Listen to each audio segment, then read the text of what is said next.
All law enforcement officers will try any monkey business with what we are doing now. Several things will happen. One, they'll go home summarily. Summary. They can take us to court about procedure. We are not bothered with that. We'll sack them up front. Two, we are amending the law governing killing people through these dangerous drugs and killer drinks so that we make the regime applicable to people who perpetuate that threat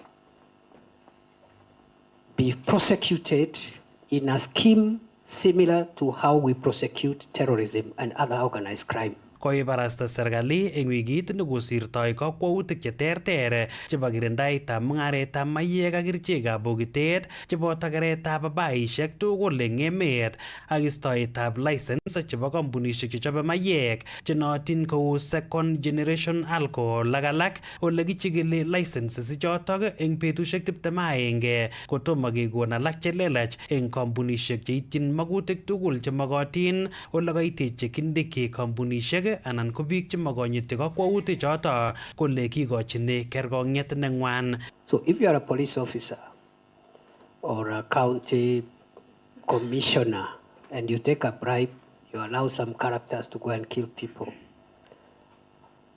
it's not enough to sack you. We will treat you like we have treated the fellow who killed hundreds of people in Shakahola. It's a terrorist. So we sack you, then we charge you under organized crime related laws. We keep you in custody for a year. Eng logoiwekab emet chebo Kass Tv, kainenyu ko Bernard Tanwe. Aga komongei temik en county nebo Kericho ak kobor kaimetabgei kosubkei ak rorunetab katoldoleiwek che kikichuchuch aliet serikali en chogoshek chebo NCPB en county nebo Kericho mising ko en chogoshek chebo cereals chemiten taonitab Kericho. Kabinito kasarta nekaitita chogoshek chebo NCPB en taonitab Kericho katoldoleiwek che kampunit agenge chemiten barak aliet kosir che ikoito serikali en kai tugul ak nyoru report nebo Robert Tiele. Katestai koitita chogoshekab serikali chebo National Cereals and Produce Board en taonitab Kericho temik en cheng'etab katoldoleiwek kole kaek biret en icheket kangomanyor katoldoleiwek chebo aliet nemiten ng'wony chebo shilingishek 500,000. Kokebwan ireu mbolea karibu wikit mzima keweksei. Raini ko kokonde beit age nebo 3700. Ko 3700 komiono. David Rotich. Kami en kastab mut nyasir en kastab mut kele asinyon en amut Monday. Anyon en amut abur baka saa 10. Kele asisoru raini saa 2 ko kairipoten kekonin passport. Abrait ireu en raini kele on 300,000 ak 100 ok katinye 25. Kanyor temik koitu katoldoleiwek kobun kampunit agenge chebo alyetab 3,389 kit nekoikochi icheket aragenet neo. Kokebwan kecheng'onu mbolea. Kokezungukanate kecheng'e mbolea katakibe kabiyan kabwat kong'eten Kaplela artet wikit mzima kecheng'onu mbolea akoi Kericho. Siling ata che kokeboisien. So kisome serikalini kotko boswech komwa, kotko maboswech komwa kora. Kwane abunu ngadaset in kapsuseri kokokebwan kila kianyon kong'eten Monday ko kelelen in kistambeni ak kenuche lakini ngokenuch kikoiten yun bare kikanye kora kelelen kokany karon kokokebwan konyil chechang. Kosubkei ak icheket kokere kobete rabisiek ak kasarta en tomo konyor katoldoleiwek chemokyingei icheket en kabatisiet. Okwanyon Kericho ni atyeme anyor mbolea betutab lora ak aitu en betuni komondoi ke ale asich mbolea kemwoe 3,800. Ng'wany kilyonin en Kericho ni, ng'wany ne netot keyai en Kericho ni serikali otoretech Arap Ruto sarwech kakebe. Kasom serikalitab emoni kochutyi kaimutyonoton en chokyinet. Kokebwan iman nebo ang'wan raini kebwone. Kikeseret abunu anendet 600 onyo akaweke en betut makwatar chebo kinwet aenge lakini raini kakeitu kele 3700 phosphate kokekwong kele chekimwa arap Ruto chebo 25 komiono choto. En kasaratan komwochi ketishon en oretab simoit afisayat nebo corporate communications en kibagengeitab National Cereals and Produce Board en emoni Titus Mayo kole miten en oret kotokyinkei chagoshekwak katoldoleiwek chebo alyetab shilingishek 1500 noton konyor kityo chebo kampunit agenge nebo Yara chebo 3889 chekasub koitita kobate nyolu konyor muitaet temik. Kainenyu ko Titus Mayo, corporate communications manager en CBB. Terchinetab fertilizer juni ak yu ko ju kobunu kampunit age, bunu kampunit nekile Yara ako formulation nenyinet ko ter ak yu. Ko nguni ko beit nekoinde serikali ko koinde koek 3690 kosubkei ak quality nenyinet ak ak beit much ko beit nekiale. Nebo aeng ko nin age nebo 2500 komite kora. Tesetai keibu fertilizer choto ak kesupply. Kong'eten county nebo Kericho, logoiwekab emet chebo Kass, kainenyun ko Robert Siele. Akakomwa Speaker nebo bunge nebo Senate Amason Jeffa Kingi kole nyolu en biikab emet kokochi boroindo President nebo emoni Dr. William Ruto kosuldaen boisionik ak kayomisutik choto kiyomi Speakerab emoni. Kamwa ine kole miten kamang'unet neo kele tago konoptoi serikalitab President Ruto uchumi nebo emetab Kenya. Report neitwech ng'eten county nebo Uasin Gishu konebwech Isaac Kogei. Kong'alaldos eng sukulitab Chepkemel nemite Chepsaita eng Tarbo County noto nebo Uasin Gishu komwa kandochoto koboto Speaker nebo Senate Amason Jeffa Kingi kole togu boisionik chekikomuch kosuldae President nebo emoni Dr. William Ruto. Alipoinua Biblia siku ile kuapishwa kama rais, bei ya mbolea ilikuwa iko juu. Leo hii kwa sababu ya mikakati yake na bidii yake, bei ya mbolea iko nusu ya ile ambayo tuliipata. Na kuna mengi ambayo amefanya, lakini kwa sababu sisi we don't have patience as Kenyans, we expected all these things to be done in the first 100 days. Kamwa Kingi kole mite komie kandoinatetab President Dr. William Ruto akowendi koboisienjin biik tugul eng kergeindo. Ile miezi ya kwanza ilikuwa na mambo yake, lakini sasa ameweka kabambe. The plan is there. Sasa nataka kuambia Wakenya, shusheni nyavu safari hii na hamtatoka kitupu. That is what the president is telling you. Kusubkei ak MP nebo Kikuyu Kimani Ichung'wah ak Governor nebo County nebo Uasin Gishu Jonathan B kotieme serikalitab emoni kois biik tugul kobwa eng kibagenge kobate mite alake eng kandoik chemaboibochin ng'atutik chotok chekoisuldae kobun kayanchinet noto nebo NADCO report. Na sisi kwa bunge tumepitisha ile report. Kwa hiyo report kuna sheria ambazo ni muhimu kwa nchi yetu, mojawapo ikiwa ni sheria ya kuweka upya tume ya uchaguzi mpya ya IEBC. Hiyo sheria already tumepublish kwa bunge na inaendelea, na nataka niwahakikishie Wakenya wote hizo sheria zote ambazo tulipitisha kwa NADCO tutazipea kipaumbele kwa bunge. Tushakubaliana bunge letu la kitaifa na bunge la seneti tutapea hizo sheria zote kipaumbele ili implementation ya NADCO report isonge bila matatizo yoyote. Mwae icheket kole nyolu koistoege kandoik borotet noto nebo terchinoshek akoyai boisionik eng kibagenge. Lakini maajabu ni kwamba hauwezi kuhusika kwa kutengeneza hii report na kuandika report alafu ukuje ukatae tena useme hiyo report itakubali. Na wewe umekaa chini, umekula allowance ya kukaa chini, umefanya nini kila kitu, alafu unatuambia kwamba wewe hautakubaliana. Kamiti ikoratak MP nebo Tindret Julius Meli ak Faruk Kibet chekakimit ng'alalet netinyegei ak tetutikab somanet. Watoto wakisoma watakuwa maisha ya kesho. Hawa ndio watatulinda, hawa ndio watakuwa Kimani Ichung'wah majority leader. Hawa pia watafanya sehemu hii iweze kuinuka. Ni watu wa hapa mjukue nafasi yenu, hata kama si siku ya shule, wenye wamaliza form 4 muende mjifunze mambo ya kompyuta ili muweze kufanyia kazi watu ambao wanaishi kule nje ya nchi. Kong'ete taunetab Eldoret eng county nebo Uasin Gishu logoiwekab emet chebo Kass, kainenyu ko Isaac Kogei. Ak eng kasarta netetat kelumda teksetab korik chemiten ngwony aliet en county nebo Kericho kokomach county MP nebo county noto bo Kericho Beatrice Kemei meng'ik chebo county noto koker kole kanyor kelchin kobun tetutyonotok ak kora koesio inendet yote alak tugul chebo kanyaliletab kwonyik anan akoboto neranik eng kasarta necheng'e icheket boroinwekab boisionik yetoige tetutyonotok. Nginyoru report nebo Robert Sele. Kong'ololjin sirikab logoiwek kasarta nekarutechi kebeberta nebo Majengo en taonitab Kericho ole tetat kondochi president nebo emoni teksetab korik chemiten ngwony aliet chebo affordable housing. Komwa county MP nebo Kericho Beatrice Kemei kole makat en biikab emet kochobok asikonyorunen kelchin boisionoton. Anan kot kemoche kele chekakisir kesiren yoton. So koten kasini kemoche konyor nafasi biik kobois chenekiten en yoton. Ako kakiyonjin ak contractor kele makiimpotenu biik en elelo. Unless kele matakenyoru biik en yeu kobois koyai kasiniton kimuten olda age. So kamoche amwowok kityo ak akonok hakikisho kwa mama nebo county ketindoi kora mi senator yeu mi governor miten MP ako MCA ak kandoik alak ole ng'alekwok keibe koba tai. Kamwa county MP kole noton ko boroindo nebo kobit walet en neranik ak biikab emet ako chopche kora kwal korichoton asikoib walet en sobet. Project ini yekiibu konyo yeu kotoretech tuguk chechang. Miten en okwek ngunon che mara inyon ialde kiseri. Mau noton ochop kiseri komonyon aldechi biik, iibu beek komenyon ikochi biik, iker kiy age tugul sikoron ngobeku project ini komi rabinik mabuge. Akobur any en grupisiek chombo chepyosok yu kamwa. Ngunon chon kemwa grupisiek mulo amoche oyome koik grupit agenge amun kimoe members 100. Akonyon osom asiru proposal konyo office nebo Mama County. Kokonok serikali rabinik kikaonyoru requirements ichoton. Affirmative Action Fund. Amuch omildaen.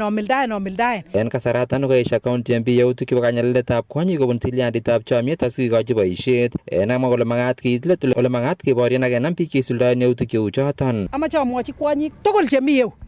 Kwa agenge en kwonyik ale ngot isom kasit ak kemach kemwoun kele bunun keteriono asikobit inyon isom kasit oesioi. Iya kokeyoni konye. Lakini kot isome kasit kwa urahisi en oret ne noton akile asome kesiran.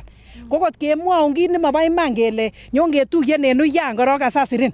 Oesioi. En tai koindochi county MP lumdaetab kokoitoetab chekisiek koityi grupisiekab chepyosok 12 kobun Ainamoi ole kanyor rabisiekab shilingisiek 100,000 akoi 200 en grupit age tugul. Lakini en rabinik chekonu serikali chekibore Women Economic Empowerment ko rabinichu kikochin grupit nebo chepyosok anan biik 100 ko 70% ko kwonyik, officials ko kwonyik. So konyit biik 100 ko kototinye grupit nebo 20 30 oyomege ak koiku umbrella group. Ko yekakiyomogei oyonjine kityo osir kit nekibore MOU ole kiboisien grupit ainon. Ako yekakeboisien grupit niton ko karon kabwa rabinik kepcheito ano en grupit ni ak kemilde meset. Kong'eten county nebo Kericho logoiwekab emet chebo Kass, kainenyun ko Robert Sele. Aketestai kokesom kibagenge nesire konetik noton nebo TSC koker kole kaikochi rabisiek choton bo hardship allowance konetik chenetishe en komoswek cheterter chebo emoni chemiten kewelinwek. Kamwa ambassador Francis Sigei noton ko MP nebo Sotik kole chang konetik missing ko en sub county nebo Sotik en county nebo Bomet chemanyoru rabisiek chotok. Ole kates inendet komwa kole nyolu komi ng'atutiet netelelchin kokoitoetab rabinik cheu chotok. Kenyoru report nebo Festus Rono. Nyolu en kibagengeit nesire en boisiet konetik nebo TSC koityi komonut boisiet neyoe konetik en kasarta neikochin konetik rabisiek chebo hardship allowance en kit nekamwa kole chang konetik chemanyoru rabisiek choton missing ko en sub county nebo Sotik. Niton ko kosubgei ak MP nebo Sotik ambassador Francis Sigei nekamwa kole nyolu komiten ng'atutiet netelelchin kokoitoetab rabisiek choton.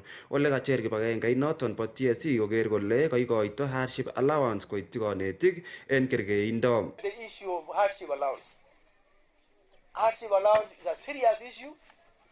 Na mimi nataka tumeongea parliament. Mimi sitaki kutetea watu wangu kusema wapewe watu yangu wa Sotik. I want a fair application of rules.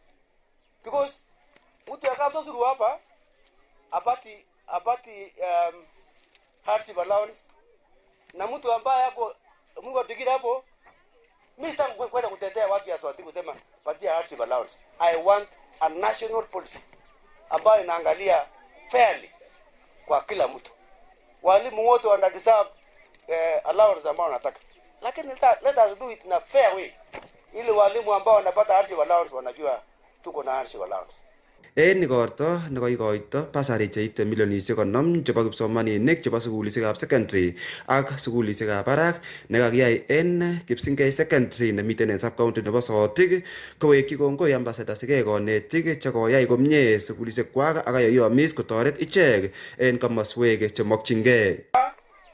Kutoa pesa ambayo umeona hapa ni 50 million kupatia watu wa Jemage Sotik constituency.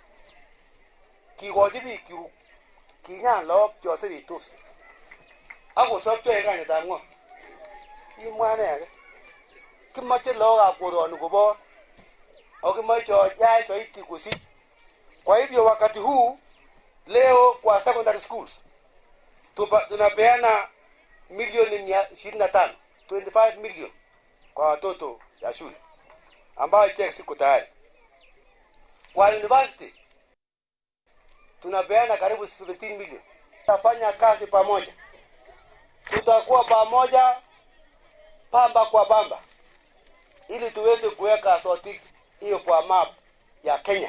Rabisiek choton ko milionisiek 25 ko kikochin secondary ak alak ko sukulisiekab barak ole kakisom lagok chekanyor toretet kokilgei asikowal sobetab gaa en betusiek chebwone. Kong'eten county nebo Bomet, logoiwekab emet chebo Kass, kainenyun ko Festus Rono.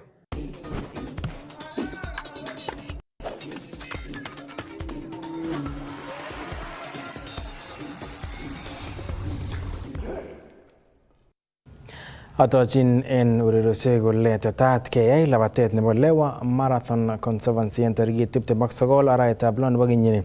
Nitok ko kosubkei ak tetik chebo labatanitok chekang'ong yekan konyoru toretet anan sponsorship kobun kampunitap Safaricom notok ko nebo aliet nebo silingishek million 25.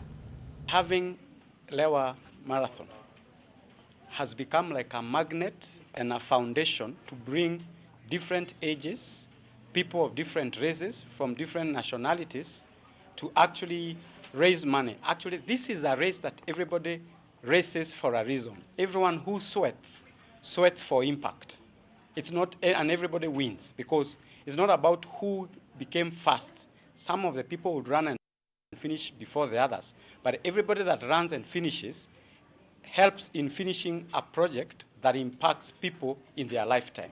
And look, I think it's an important milestone because for me, it talks about the impact of Safaricom in Kenyans' lives. You know, we always say that, you know, Kenya is Safaricom and Safaricom is Kenya. The two are intertwined.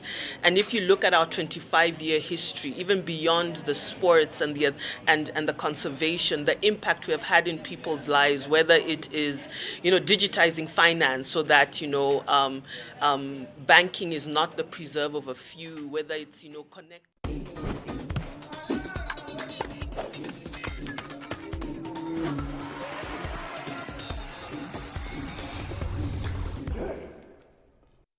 Chitab kolenjin choto koka ureriosiek kole eng kasarta netestai serikali ak kakimitetab talentaisiek chebo neranik en emet kokomuch neran agenge kobun kokwet nebo Chebirir en Belgut County nebo Kericho kochob helicopter en gaa ole kokobor kole tindo talent nebo chobetab tuguk anan innovation nemagat kikimit asikomuch kosulda komie kosubkei ak weroto ikuren Alan Kipngeno kotindo ine maget nebo kochob tuguk chelelach ole kamwa kole tindo kayanet kole wendi kosuldo magenyin nebo kochob helicopter neimuch kobarak kou helicopters alak. Report noto kaimuch koibwech Robert Sele konome tain itestai ikerchigei chitab kolenjin asi yeigeskei keweksei ketestai ak tetutiet kebeberta nebo 2 en kwenye emet ole kibendi ketindoi tondet en studio kou notok meloitun Kass Tv.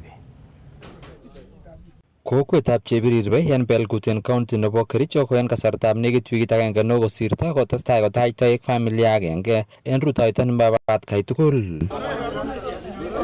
Alan Kipngeno neran nebo kenyisiek 23 kokobakach kokwonoton sikikyik ak biikab emet kotong'onyi kosubkei ak ng'omnotetab chobetab ndegeit anan helicopter nebo gaa ole kitoi en kenyitab 2019. Boisioni ko kianam 2019 ko so far kirochob projects cheu chu 7 ko nitet ko nebo number 7 kianam netaa 2019 ko kinoto kiwik kidogo improve noni polepole tatun ami koria achobe the 7th attempt. En nguni ko neranatan ko kipsomaniatab sukulitab barak nebo Kabianga University kenyitab 4 kosomonjin kanetishet anan education ole ineti biology ak agriculture kobaten chametab ndegeinik neikochin cherset. Kit nekiyaan atestai ko passion. Kiotindoi passion nebo ng'alekab ndegeisiek kotiengei kinanam academic writing anam acham ng'alekab ndegeisiek. Ko passion nekiyaan apushen regardless ko kimiten discouragement cholein biik ne niyoe kalyan main role kit nenome kosing'u.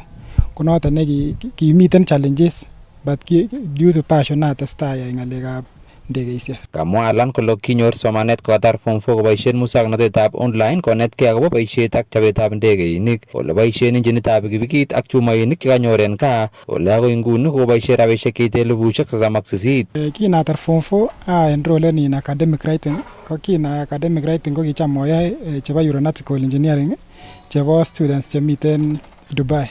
Ko kinai ng'alekab aeronautical engineering anyoru those skills chebo ayai the task nebo ng'alekab ndegeisiek. Kit nekikasib anamen nei complex nekikayaan ameto nekiachobe the last ko ki the swash plate. Ko swash plate ko nebo barak ne controleni blades chumbo barak ko noton nekikasib anamen assemblen.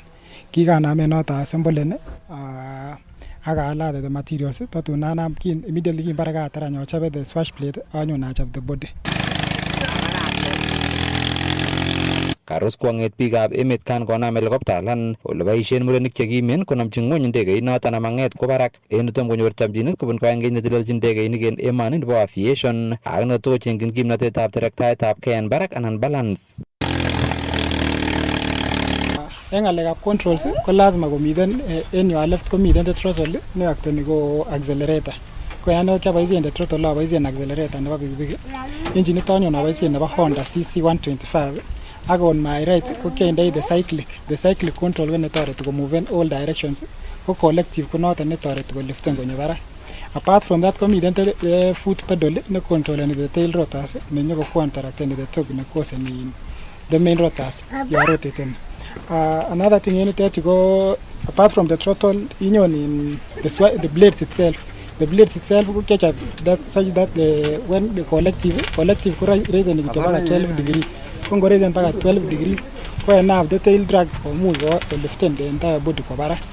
Koriano macha alowaren ngunon alowaren the collective ko chamchi noton the body the blades go back to 0 degrees ko chamchi noton konam ko engwe. The reason ko ng'alekab balancing. En ng'alekab balancing ko kinabimani the blades ko mi anga nekiwo kosir ngo by 0.2 kingomwoen ko 4.6 kgs ko kimwoen ko 4.8 kgs ko kiamong'u ale tatun kobitu correction noto tatun extended nito ng'alekab the central axle nebo kwenet nito kiamong'u ale tatun asiptoi kito kidogo siko coveren the 0.2 degrees chekikamesa. Kosubkei ak David Langat ak Damaris Langat sigikab Alan ko kitako kitindoi talent lakwenywan kong'eten koming'in ole choboti kotoret inendet ole en tai ko kinyor inendet kerkong'et kasarta nekioboisien chumainik kikibo boisionik alak en gaa. Project nebo kijanandani ko kikonam kasar ako kicham discourageni aeshoi ko kimomoche lakini kiit kasarta kityo nekonen en nebo mwisho akere ale koyai kasinyin kijanandani ko kokoyai baka kokoit any kot ko kingomi oin kelenjon acham akere kilole kii ak ateben solenjini ngwany tot temoe nee netokosire yoton sikong'et kii. So alelen en Alan ko sikonyoiwech kat kabisa amun kimokingen kele ite yu. Ki en ndegeit ni kichobe ko kikere kityo ko nini ak keker ot korok koibu nia kele nee chu yoe. Kwong'e kokwet kole mioni lakwani. So nebo ki number 5 anan number 4 ko kikaboisien chumainikab babanyin chekikiyoen en rentolisiek. So kor koyachin kelel nee chekonorotin tuguk esto ngeititoi kabelbel lakwani komong ndegeit. So koyach koshambulian kakwanda amun kibore keasto komomi sto. Tebutiet ko tos iyoni sigikyik tupchosiek ak biikab emet kolany helicopter noton ndanyoru kamuget ab kotiriren kwo barak. Alanye. Matin komi ko nyalanye. Kolyan atestene ng'etae ng'ung amatestene Kiptoyewek anyala. Ko en ane nguni akane ko mara ale kotesten korok akine asanyalanye. Tebutiet ne common en biik ko ndendi barak akoesio kowek. That is the first question netebe biik. Second thing, okay. So like ko mi netebe ko katebe with concern asikomi ne katebe ne won some ako kama ko discouraging. Kamwa alak en biikab emet kole togu koyotoksei oretab konyor somanetab ndegeinik alan ole kasom biik chetindoi maket nemie kotoret inendet. Ane ko asistayatab Alan. Ko en projects nebo Alan ko tesetai komie kisome kityo help asikobit kindewech aviation school asikonyor materials chemokyingei en ndegeininyin asikobit kwa barak. Alan ko a brother next to me. Ko we are the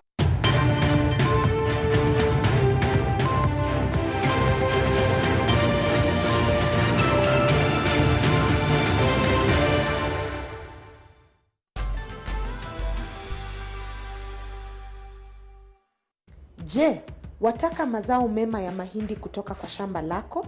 Basi wahitaji Kolopa, kiuagugu kutoka Osho Chemicals Limited. Kolopa hudhibiti magugu ya nyasi na magugu yenye majani mapana. Wakati umepanda mahindi, kwekwe zimechipuka na mchanga ina unyevu wa kutosha, tumia kipimo cha lita 1.5 kwa hektari au nusu lita kwa ekari. Pata mavuno mengi na faida kwa kupunguza gharama ya ulimaji. Inapatikana kwa vipimo tofauti. A product of Osho Chemical Industries.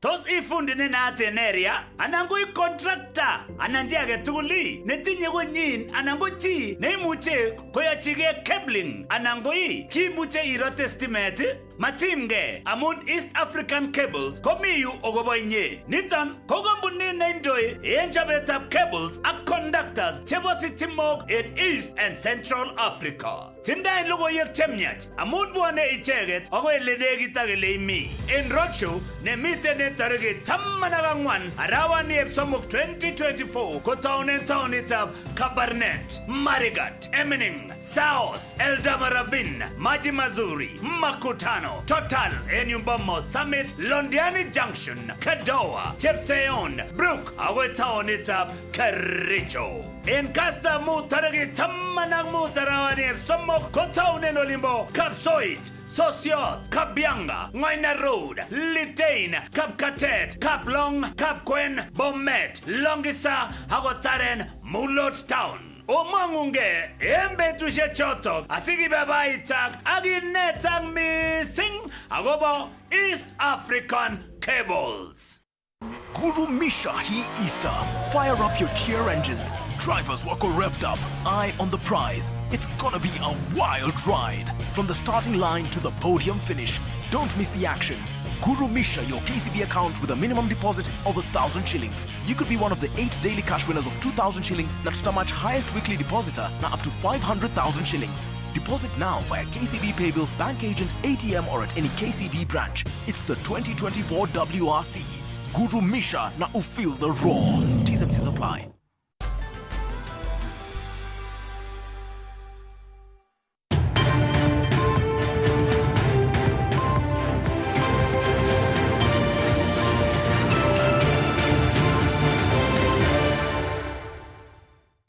Arajitab kolenjin tagat missing ketestai ak tetutiet nebo kwenye emet neitung'et eng ketesiet nebo Kass TV kila kwaeng kasi ak kotkai tugul kora ko yekitestai ak tetutiet ketindoi boroindo keng'alal ak tondet en studio nito bo Kass TV ak en betutab rani en studio en tetutiet noto bo kwenye emet ketindoi keljin missing kenyorun tondet en oliep studio kimiten ak Mheshimiwa David Ole Sankok inendet ko agenge en kandoik chekimuch kelewen en emetab Kenya kotokchigei bunge noto bo East Africa Legislative Assembly yala ako miten en komosatak.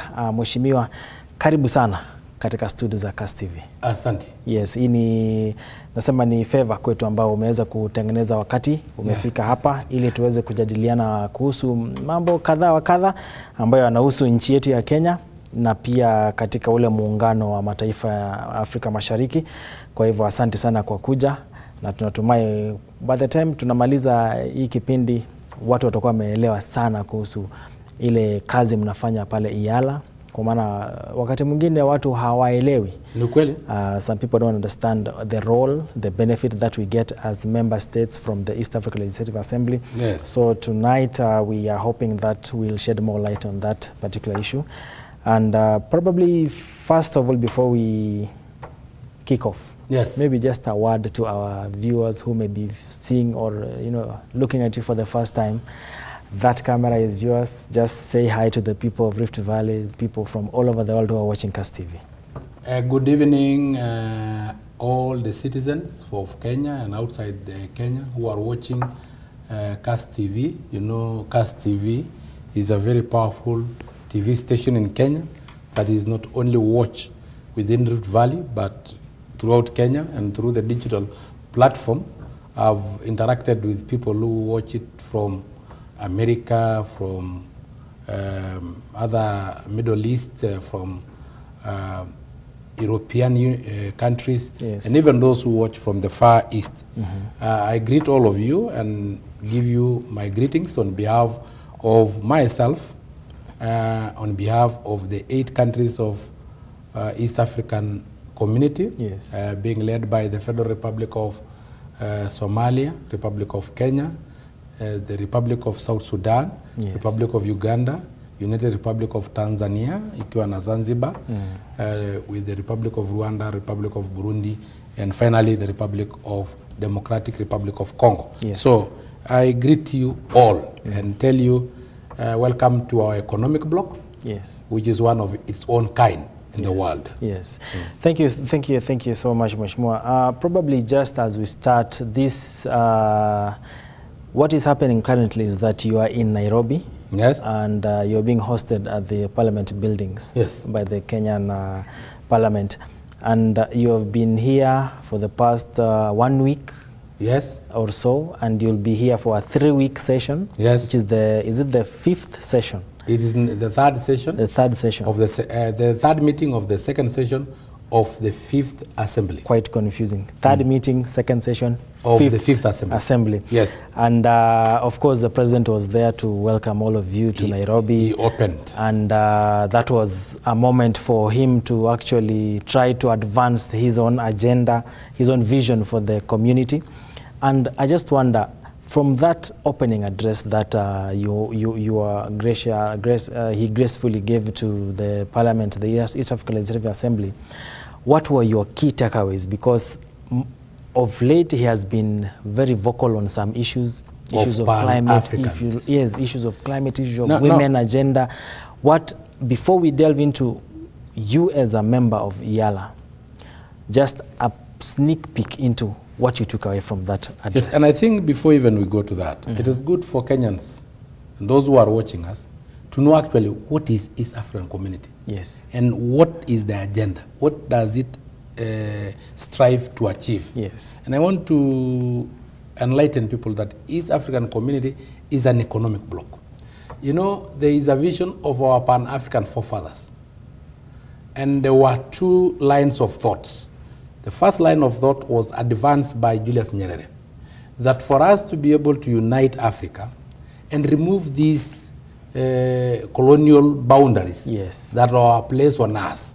Colonial boundaries because there are Maasais in Tanzania, there are Maasais in Kenya. Yes. But some colonial masters sat in Berlin in 1884 and decided to divide Africa the way they wanted.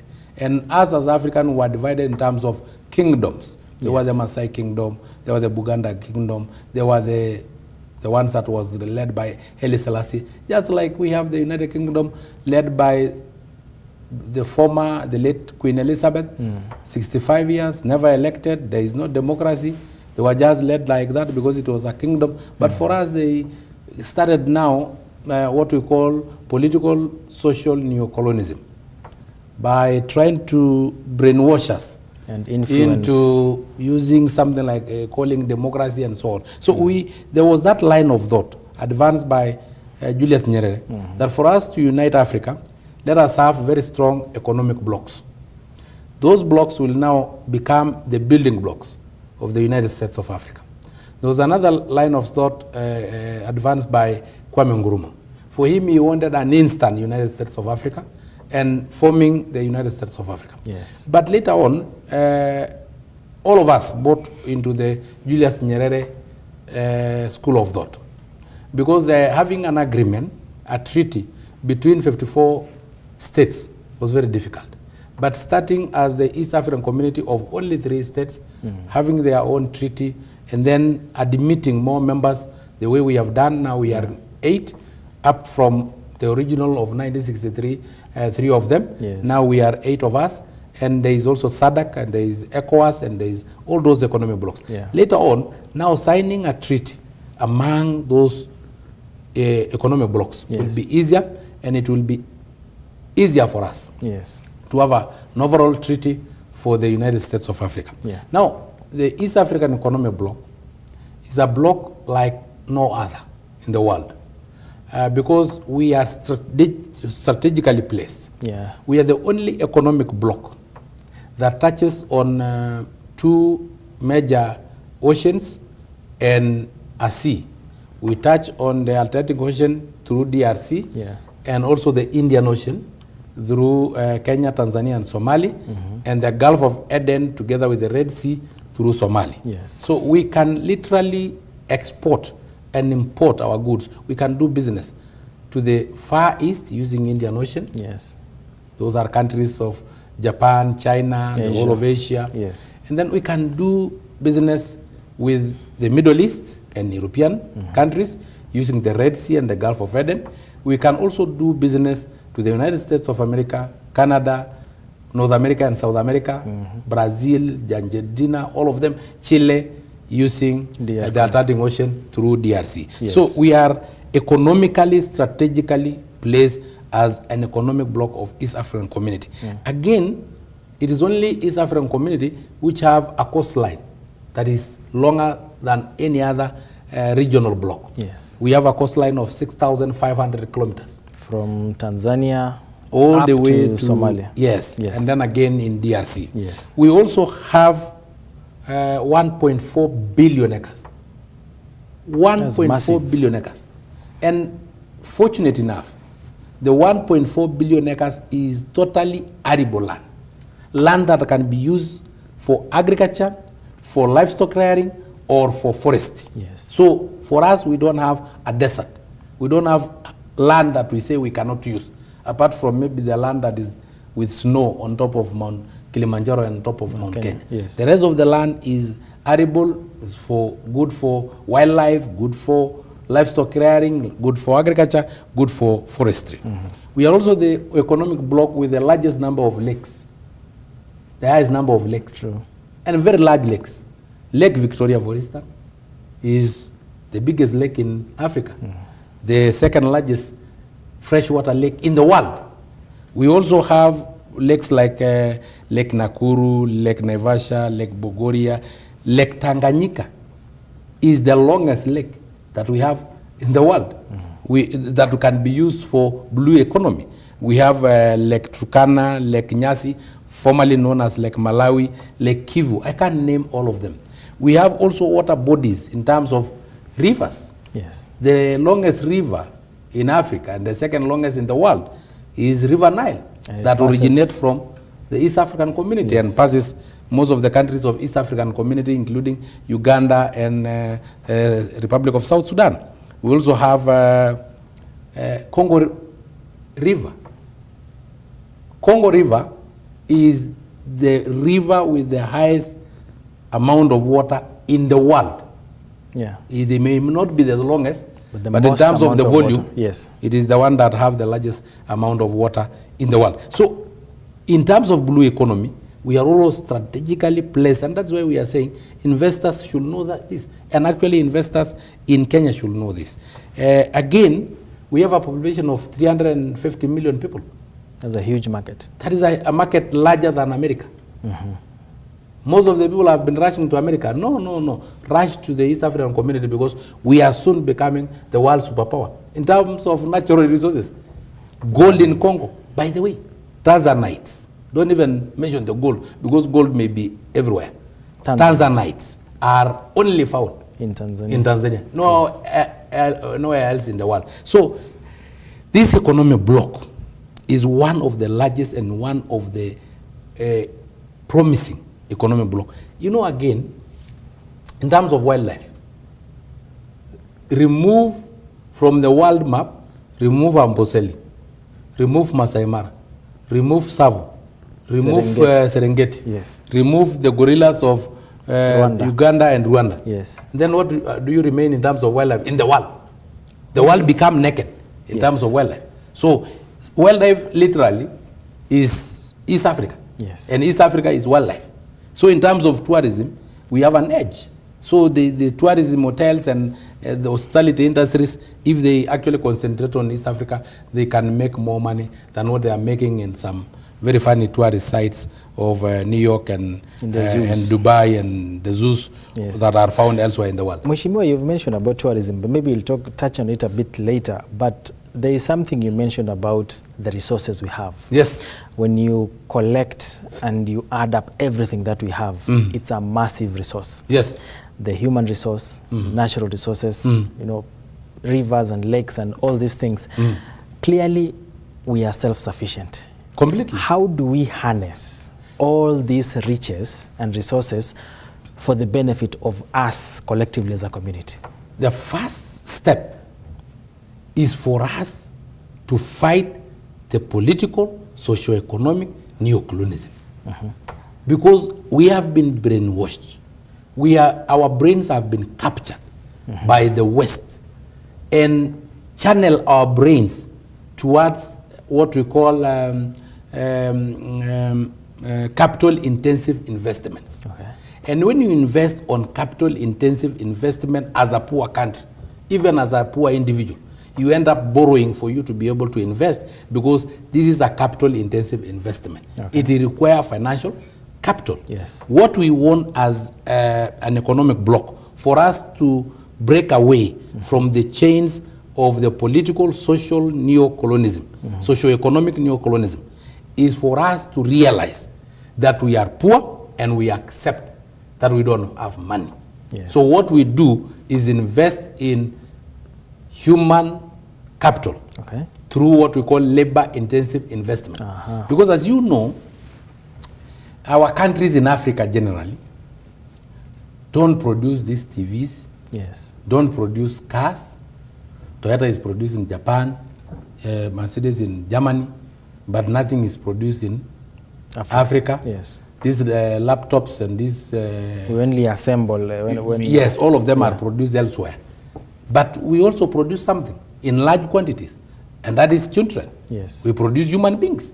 So that is why, if we have to start now growing economically, let us channel our effort towards labor-intensive investment. In capital-intensive investment, this is what have put us in this hole of loans, of borrowing. But when you go to labor-intensive investment, then we are sure that we can create wealth to be able to fund later on the capital of the member states of East Africa. We use our local currency. Meaning, so we set aside the dollar. Yes. We sell in shillings and... yes, because that is another method of political, socio-economic neo-colonialism. Yes. You know why? If today I want to buy maize from Uganda, the first thing I do here before I go is change the Kenya shillings into dollars at a fee. Yes. And then once I'm in Uganda, those farmers don't know dollars. You I have to change dollars into Uganda shillings at a fee. So it end up consuming 10% of every trade that we do, every transaction that we do within our member states. 10% for nothing, for selling air, for selling papers, 10% I'm buying maize from Uganda. So these are Kenyan called Sango. Yes. Buying maize from Odongo, From Honorable Uganda. John Odonga from Uganda. Yes. Pilipili usioila ya kuasha nini? Where does America come? Why are they earning? And yet you are neighbors. That is why I said, if I go to Uganda, they either accept their Uganda shillings or my Kenya shillings. Yes. But the issue of dollar, you said do away. You know, this socio-economic neocolonialism is so deep-rooted here in Kenya and in East Africa. You can imagine a hotel in Masai Mara, even here in Nairobi, where you are, my friend. Ask them to give you their brochure. How much do you charge for bed and breakfast? Are indicated in dollars. They will tell us, we charge $100 per night, bed and breakfast. Idiots. Go to New York and ask them to give you rates in Kenya shillings. They will never. They have never given us rates in Kenya shillings. So why are we accepting this socio-economic neocolonialism to be in our minds? Why don't we give in Kenya shillings? Let people convert their dollars into Kenya shillings. They pay us so that they see the cumbersome of carrying their dollars. Yes? If we will have forced them to buy our products in Kenya shillings, to pay our hotels in Kenya shillings, they will convert those dollars to Kenya shillings. To Kenya shillings in the airport or in their motherland before they came. So we really have to break down, and that is one way in which we can grow. I have also told you, around 6 months and 11 months, that is on 6th December 2023, in our session that we are having in Kigali. Yes. I also introduced a bill that was passed, and I thank all the member states because they have always been supporting me, that we should ban importation of leather products and exportation of raw leather. Yes. You can imagine, my friend, and I can give you statistics because these are statistics. In Kenya, you guys slaughter 2.5 million cattle. Hiyo ni ng'ombe tu peke yake. Yes. Bila mbuzi, kondoo, ngamia na hizo zingine zote. Kwa hivyo hiyo ngozi ya ng'ombe peke yake ni 2.5 million. Another 1 million sinakufa kwa sababu ya ugonjwa na njaa. Na unajua ng'ombe ikikufa kwa sababu ya ugonjwa ni nyama ndio imegonjeka, ngozi iko sawa, bado inatumika. Huwezi kula nyama kwa sababu iko na ugonjwa, lakini ngozi itaweza tumika. Ng'ombe ikikonda, ngozi haikondi, ni nyama ndio inaisha, and become inedible. Sasa nyinyi mnachinja ng'ombe 3.5 million, ile ya kusulota for meat na ile ya kukufa. Lakini hiyo ngozi inakuliwa na umbwa na fisi. Kwa nini? Because you are importing 25 million pairs of leather shoes.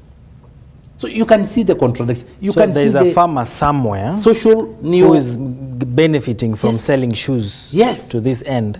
Because that is social economic neocolonialism. Yes. Yani brain yako imekamatwa kabisa. Mpaka ati leather utumane iende China, itengenezwe uletewe ikiwa viatu. One leather inaweza toa 20 pairs of shoes. Hiyo kiatu nakuja kuuziwa ingine 50,000, ingine 2,000 the cheapest, so average ya 10,000. So hiyo ngozi ya ng'ombe yako yenye uliuza na 100 shillings inarudi kuwa 200,000. Value addition hapa na pale inakuwa 200,000. Yes. Kuna handbag hata 50,000. So you can imagine how we have been brainwashed, how we have been colonized. You see? Yani wewe unapatia ngozi yako ikuliwe na fisi. Na fisi. Na unajua nimeenda Australia. Nimeenda Netherlands, Switzerland. Ngozi ya ng'ombe iko na bei kuliko nyama ya ng'ombe. Kama ng'ombe inauzwa 50,000, unasikia mtu anakuja anasema ngozi ni 70,000. So sasa leta 50,000 ya nyama. Mifugo juu ya ngozi. Juu ya ngozi. Nyama ni byproduct. A byproduct. Sasa hapa sisi tunapoteza kwa sababu, and that is why nilileta bill ya kukataza importation of leather products, but exportation of leather products. Raw leather. Yes. Tusiuze raw leather yenye hajatengenezwa ng'ambo, na sisi hatusikubali viatu ya ngozi, wallet ya ngozi, mshipi ya ngozi ikuje hapa. Hizo bills. Why did I decide on these two bills? Yes. It is because they are labor intensive. Yeah. Watu wetu Hata kina baba yetu wamekuwa na mishipi ya ngozi. Yes. Wamekuwa nalalia ngozi kama mattress. Baba, mimi nimelalia ngozi kama mattress. Baba zetu walikuwa wanavaa viatu ya ngozi yenye wanajitengenezea wenyewe. Umeona hao Wamasai yenye wanauza viatu ya ngozi hapa na pale, ile ingine imeongezwa tire inaitwa nginyara ama akala, lakini wanatengeneza kidogo ikuwe maridadi kutumia shanga. Why don't we make them locally?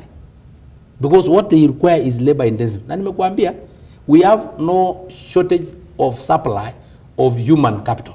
Yes. Sisi wenyewe tuna export labor, tunapeleka watoto wetu Saudi Arabia. Yes. Ili hali tutaweza wapatia kazi hapa kwa kutumia labor intensive. Saa hizi hiyo bili yangu nikiambia serikali kataza viatu ya ngozi ziingie huku, nimeitisha serikali pesa ngapi? I don't need money from the government.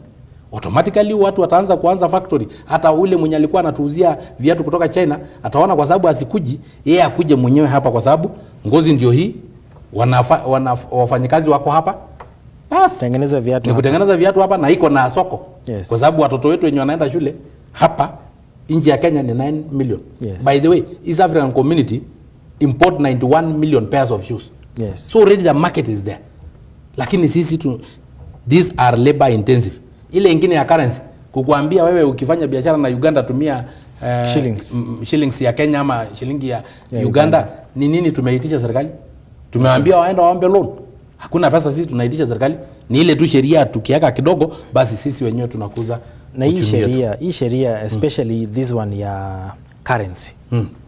How far along is it in the parliament, in the IALA parliament, and sisi how has the reception been? Sisi tumepitisha, nilisupportiwa na all the member states. I thank them. Yes. Both of my bills have been passed. And my next bill is mambo ya furnitures. To ban importation of furnitures into East Africa. Kwa sababu pia hiyo ndio ingine ya labor intensive. Yes. You know why? Unahitaji nyundu, msumeno, randa na nini, yani vitu ya 10,000. Alafu uko na factory ya kutengeneza furnitures. Sasa inategemea style yako. Ukitengeneza furniture ya style mzuri, watu watanunua, bei inaenda juu. Yes. So kwa nini ati tunaleta kutoka China? Na iko na Congo Forest, iko na Mao Forest. We have the largest water tower. Nilikuambia our 1.4 billion acres of land is arable for forestry, for agriculture, for animal rearing. Yes. So yani meza unaleta kutoka tuna import. Ati na wale watu wanaenda kutengeneza huko wanabeba mbao kutoka huku. Ingine ni Dubai, haina hata mbao. Unajua Dubai ni desert. So it does not have any forest. Yes. Lakini vijana wetu wanaitwa huko kwenda kufanya kazi. Wanaenda kufanya kazi. Hao Waarabu hao hawezi fanya kazi ya kutengeneza viti. Watu wako na mafuta. So mambo ya kugonga vitu na nyundu na kujigonga vidole hao hawezi. Sasa ni vijana wetu bado wanaenda kutumia huko kama slaves. Wanatengeneza hizo furnitures alafu tunaletewa hapa na bei kali. Na ndio sababu hizo bills at least for the first 2 years of me being in IALA nataka yote 2 imeshapita, imebaki moja. Kwa sababu nataka 3 kwanza nipitishe ya labor intensive. Na already hizi zile ambao tumepitisha those bills are now with the head of state summit. Kwa sababu sisi pia East African community ni kama serikali kama hii yenyu yenye iko hapa. Iko na 3 arms. Iko na legislative arm ambao ni sisi tunatengeneza sheria. Iko na executive arm ambao ni heads of state summit with the council of ministers. Yes. Ambao hao ndio wata sign hiyo sheria na kuimplement. Wana sign into law na wana implement. So tuseme sasa wakipitisha ishapitishwa iko kwa iende kwa executive head of government, head of state summit. Yes. That is the executive arm. Yes. Sasa kama tu president president akisha sign sasa inakuwa nini? Inakuwa sheria. So lazima irudi back to na ikikuwa sheria, ikikuwa sheria hiyo ni sheria from the regional parliament. So the other parliaments become hii ya kijiji. Sasa hiyo lazima kupitisha tu. Ni kama sasa ukipitisha sheria national assembly, kwani kuna county assembly yenye wezi pitisha? Si hiyo county tukishasema tumeshasema community we are going this direction. We are just waiting for the head of state summit waweke signature yao. The 8 presidents. Yes. Because hiyo ndio head of state summit. Yes. And then inakuwa sheria. Na ikishakuwa sheria hii ingine lazima mfuate. So inakuwa tu the ministers wakutane, watengeneze ile modality ya ku-adopt. Ya ku-implement. Yes. Just the way we internalize once we ratify the international instrument, they become part of our laws. What about if we decide to go the route of tutafute currency yetu? That is what I was coming to. Yes. Sasa nimekuambia iko na 3 arms. Yes. Nimekuambia legislative ni sisi. Yes. Executive ni head of the state summit plus the council of ministers. And then the judiciary arm yenye bado iko hapa Kenya ni East African Court of Justice. Ile Martha Karua alikuwa anakimbilia kwenda kutafuta justice. So at the end of the day iko tu serikali kama ile ingine. Yes. Now you had a very good question. What about tukiwa na our own currency? Now that one I will explain, but in the pillars of the East African community, because nguzo za hii economic block ni nini? We have only 4 pillars ambao tunang'ang'ana kuhakikisha kwamba they are implemented and we are good to go. We are good to become a building block for eventual formation of the United States of Africa. Yes. So, hii 4 pillars. The first pillar is custom union. Yes. The second pillar is common market. The third pillar is monetary union. The fourth pillar is political union. Now let us go to the first one, custom union. You will really accept that he to may implement to almost 100%. Why do I say so? We have the East African passport because custom union means free movement of people within the member states. Yes. Now we have East African passport, not Kenyan passport, not Uganda passport, not Somali passport, but East African passport. You only write down there issued in Kenya, issued in Rwanda, issued in whatever, but it is the East African passport. It's like ID issued in Narok, another one issued in Voi, but you are all Kenyans. Passport. So because this is an East African passport, all the East African residents, the 350 million of them, can now move freely. They cross within borders. The member states. Yes. Even now, we can move from Kenya to Uganda to Rwanda using national ID. Yes. The one that we have not yet ratified, even South Sudan, using ID. The ones we have not yet incorporated to be able to use their national ID to move throughout is the countries that their identity card does not have enough security features. So that to see pia fungue borders wakora waweze ingia. Kwa hivyo tumeweka, tunaongoja kidogo kama ile ya Burundi, tunapatia masharti hii ya yenyu bado ni karatasi yenye inajazwa na chief anaandika jina yako, anaandika date of birth na mkono na hiyo ni ID. So mtu ataweza, yani hiyo ni ID. Nika booklet. Sasa mtu ataweza forge hiyo. So we want the one that have security features so that at least iko na kidole, iko na nini, so that at least mtu asiweze kuforge. So those are the countries we are waiting for them to make their IDs that have security features. Pia tukue tunatumia ID. That is custom union. Yes. Let us go to the common market. Wewe utakubaliana na mimi kabisa bila ukora yeyote ya kwamba sasa bidhaa ambao zinatoka Kenya zitazauzwa DRC na ina move very freely bila interference na quickly, because nowadays we have what we call non-tariff barriers in our border post. We have a common border post. Mnakuja mnaingia yote kwa nyumba moja, unamaliziwa kila kitu, goods zako zina cross borders. Lakini zamani ilikuwa unamalizana na Kenya, alafu unavuka kidogo, unaingia tena ingine. Unaingia ingine, alafu tena kuna masharti mingi, lakini siku hizi hakuna masharti, ni kuangalia tu what is the origin. Kama zinatoka kwa member state, then we go freely kwa sababu so verify, just verify the origin of the goods. The origin of the goods. That one have reduced the movement of goods from Mombasa to Kigali. It used to be 3 weeks, 1 month.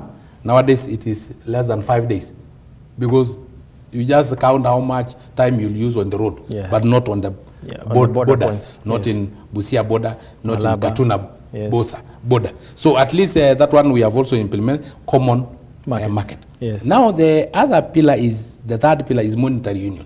Na hiyo mtatusamea kwa sababu bado hatuja makamilisha. Lakini East African Legislative Assembly imeweka sheria zote mpaka ya kuwa na East African Central Bank. Tumeweka ya kuform modalities everything, sisi tumeshapitisha hiyo sheria. Lakini what have been a problem kidogo ni balancing these currencies. The values. You know the value of the Kenyan shillings to the dollar is 140. Yes. Yet the value of the Uganda Burundian franc to the dollar is 2,500. Yes. No, 140 and 2,500.